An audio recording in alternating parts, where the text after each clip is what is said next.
We're all creating the future every day, especially in technology, but where's it all going? The biggest influence on change for the future as I look out 28 years to the year 2050 is artificial intelligence. While AI is already changing our world, it's really only just begun.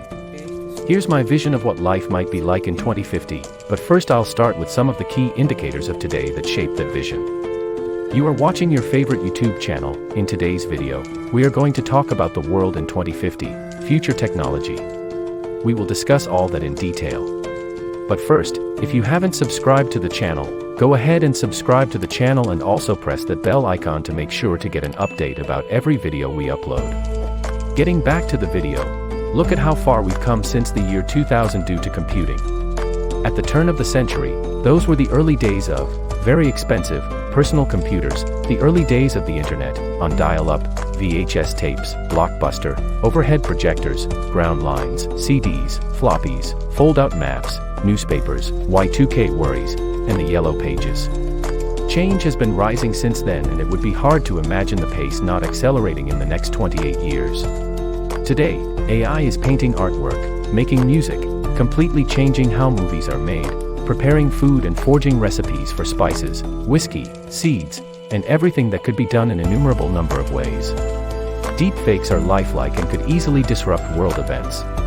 AI-based robots can read text, charts, and faces/emotions better than humans. Robots are permeating all aspects of manufacturing and are beginning to become companions to the elderly, infirmed, lonely, or really anyone. At least one robot, Sophia, has attained citizenship. GPT-3 and other tools using deep learning to produce human-like text today produce song lyrics, conversations with historical figures, translations, text summaries, note conversions, and journalistic pieces through complete essays. It has what is close to common sense.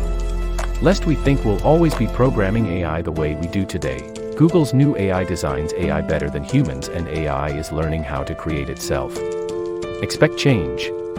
Here are some items about the future with the caveats that nobody really knows, and there are innumerable macro factors that could limit, or at least bend the arc, of the advances.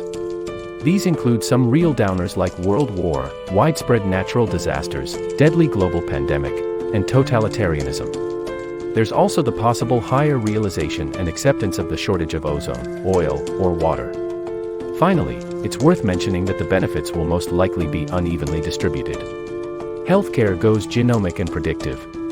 We're moving from a system of generalized healthcare based on some of your high-level identifiers like age, race, and BMI.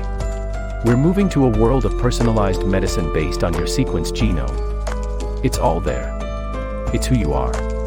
Once you, and millions of others for algorithm training, are sequenced, then healthcare will be predictive. Your propensities will be on full display in your DNA, analyzed, and potentially quite altered, pre-birth.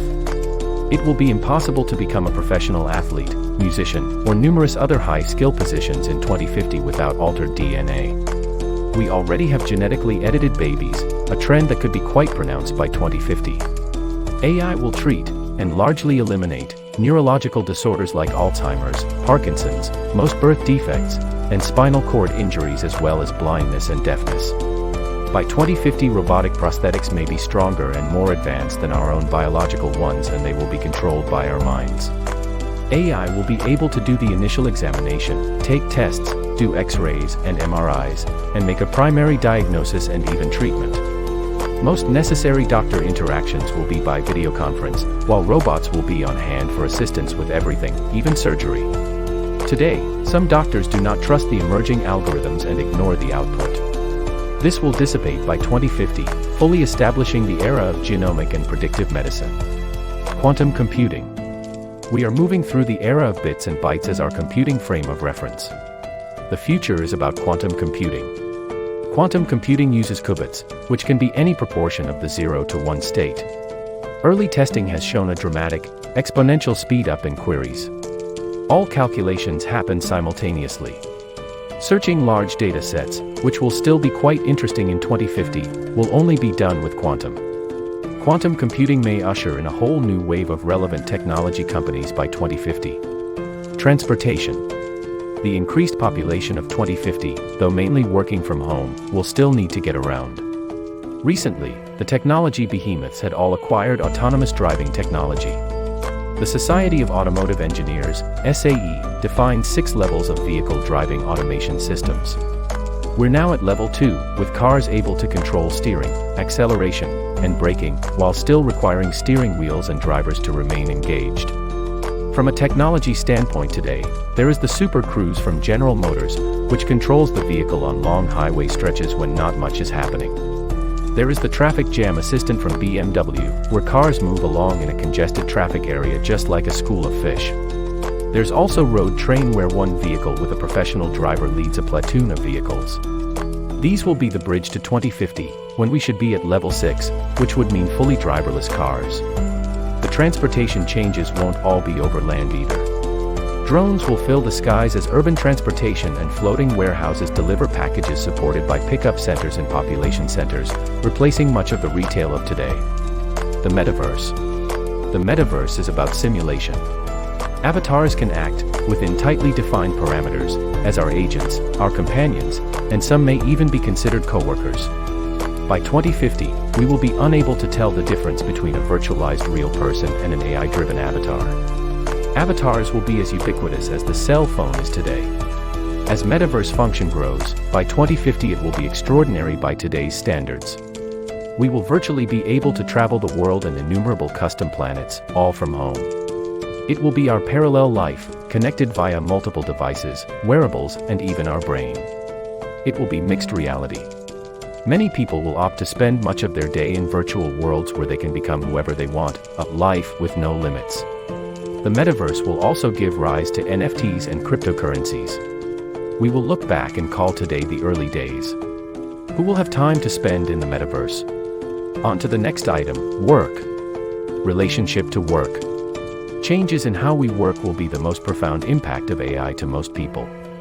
Administrative, sales, food service, transportation, and manufacturing jobs, among many others, will see massive disruption. The need for work to maintain what we now consider a basic life will be reduced. This may or may not be treated delicately instead of with decades of pain committed to the present work ethos. There's always more to do, but the skill gap will be profound. The bottom line is we are the start of general AI, where machines have the capacity to understand or learn any intellectual task that a human being can. We have forged a new path with machine learning where it is able to be general in its approach. Neural networks were built with a specific task in mind and trained on accurate datasets, but neither are increasingly necessary. AI is now able to have higher-level goals that are removed from specific tasks and datasets. AI can find the right data, make the calls, and execute. By 2050, AI will be general and an inseparable part of life. Well, that was all for today's video. If you liked the video, give us a thumbs up by liking the video and subscribing to the channel if you are new. Thank you for watching. See you in the next video.